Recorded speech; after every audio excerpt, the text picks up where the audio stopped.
All right, let's dive into a story that has echoed and really haunted Jewish history for centuries, the incredible tale of Jacob Frank. So, was he a messiah pointing to a radical new future, or was he a heretic who nearly tore his community apart? The legend is absolutely wild, but you know what? The truth might be even wilder. You see, the way the story of Jacob Frank is usually told, it's a pretty clear-cut battle between faith and heresy. But what if the man at the center of it all isn't actually the main character? Was he a true messiah, a dangerous heretic, or was the whole larger-than-life legend we know today built on a complete myth? That's what we're here to figure out. Okay, so the version you probably know is pretty simple. It all starts and ends with one guy, Jacob Frank. He bursts onto the scene in the 1750s, this incredibly magnetic leader claiming he's the next messiah, the true successor to another really controversial figure, Sabbatai Zevi, from about a century earlier. And in this telling, Frank leads his followers into a total, radical break with mainstream Judaism.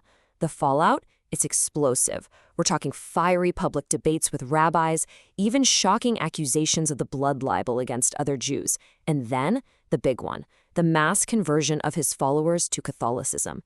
It's a dramatic, scandalous story, and it has defined this movement for hundreds of years. But here's the twist. What if this whole great man version of history has it completely backwards?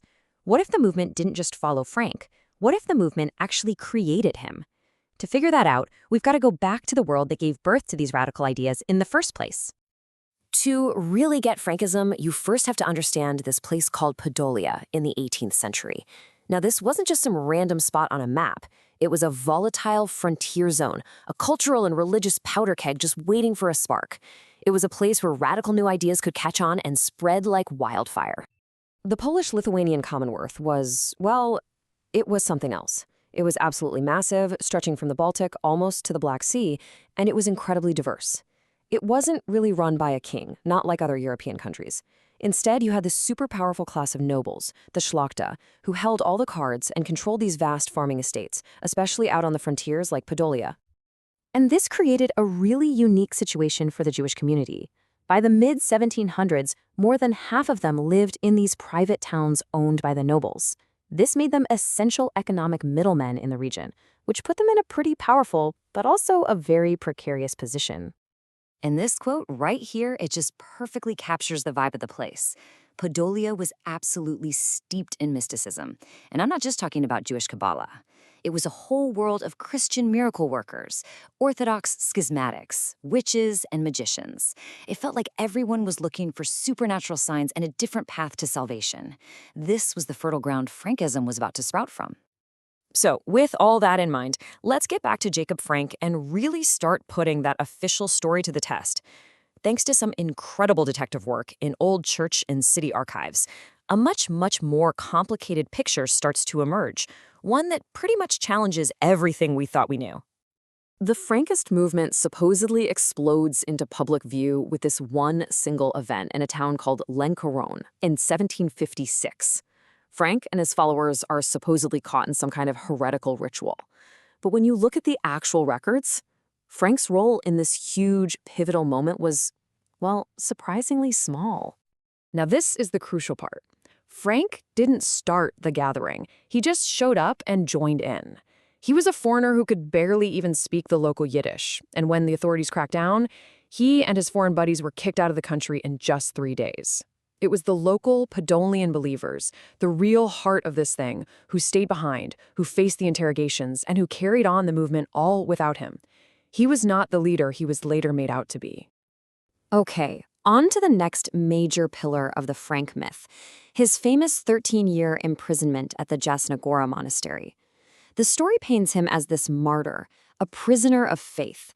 But here's the question, was he really a prisoner, or was he more like a protected guest of the church? So the legend says he was locked away for heresy, secretly guiding his followers from a prison cell. But the details just don't add up. I mean, he didn't arrive in chains. He showed up in his own coach, drawn by 6 horses, with a military escort for his own safety. That sounds a lot less like an arrest and a lot more like a protected relocation program. And the evidence that blows the prison story right out of the water is just stunning. This quote comes from the diary of a papal nuncio, a high-ranking official named Cardinal Garampi. He visited the monastery right after Frank left and was told that Frank lived like a respected scholar. He studied, wrote, went to Mass every day, and had long, frequent chats with high-ranking Russian generals. His family lived with him. This was no prison, it was a protected residence. And the myth-making didn't stop with Frank. Oh no. Decades later, memoirs were published describing his daughter, Eva, living like royalty in this massive walled castle in Offenbach with her own private army. But guess what? City archives from Offenbach tell a very different story. Eva lived in a modest, two-story house. No walls, no guards, and definitely no military parades. The legend just got bigger and bigger over time. So if the stories about Frank himself were so overblown, why are we still talking about this? Why does it matter? Because the real impact was never about one man. It was about the deep and lasting trauma it inflicted on the Jewish world. It created a legacy of fear that would ripple out for generations. You can literally trace this chain reaction of distrust over 100 years. First, you have the Sabbatianism crisis in the 1660s, which really shakes up traditional authority. Then, in the 1750s, the Frankist episode just explodes, creating this huge public trauma with its conversions. So when a new mystical movement, Hasidism, starts to pop up just a few years later, the rabbinic establishment sees a terrifying pattern. They look at Hasidism through the lens of Frankism and think, here we go again. They see it as the next great heresy, and that leads to decades of bitter conflict. So what's the bottom line? The real story of Frankism isn't really about Jacob Frank. It's a powerful lesson in how history gets written and rewritten. It's about a really complex social and religious movement that happened in a volatile time and place. And its messy, complicated history got simplified and pinned on one charismatic guy. A story that was just easier to tell, easier to condemn, and a lot easier to turn into a legend. And that leaves us with one final big question, doesn't it? The myth of Jacob Frank served a purpose for his followers and for his enemies. But the truth, the one we find in these dusty archives and old diaries, reveals something so much more human and complicated. It really makes you wonder how many other simple, dramatic stories from history are just hiding a much more complex truth, just waiting to be uncovered.